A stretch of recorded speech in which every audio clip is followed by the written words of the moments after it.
గురు పౌర్ణమి సందర్భంగా జొన్నవాడలో వెలసి ఉన్న శ్రీ మల్లికార్జున సమేత కామాక్షి తాయి ఆలయానికి భక్తులు విరాళంగా ₹1,00,000 నగదును 3 ఫ్యాన్లు అందజేశారు.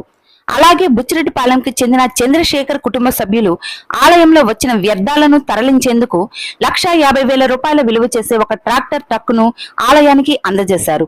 ఈ సందర్భంగా ఆలయ కార్యనిర్వహణాధికారి శ్రీనివాసులు రెడ్డి వారికి ఆలయ మర్యాదలతో స్వాగతం పలికి ప్రత్యేక పూజలు జరిపించి తీర్థ ప్రసాదాలు అందజేశారు.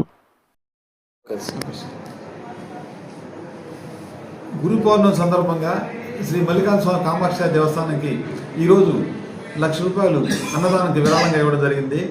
అదేవిధంగా ఈరోజు ఒక ₹25,000తో 3 ఆల్మండ్ ఫ్యాన్లు, మ్యాట్ ₹25,000తో ఇవ్వడం జరిగింది.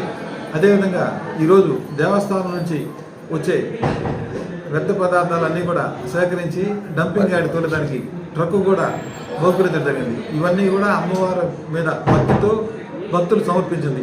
వారికి దేవస్థాన కార్యనిర్వహణాధికారిగా అదేవిధంగా ధర్మకర్తలు మన అందరి తరపున కృతజ్ఞతలు తెలియజేసుకుంటున్నాను.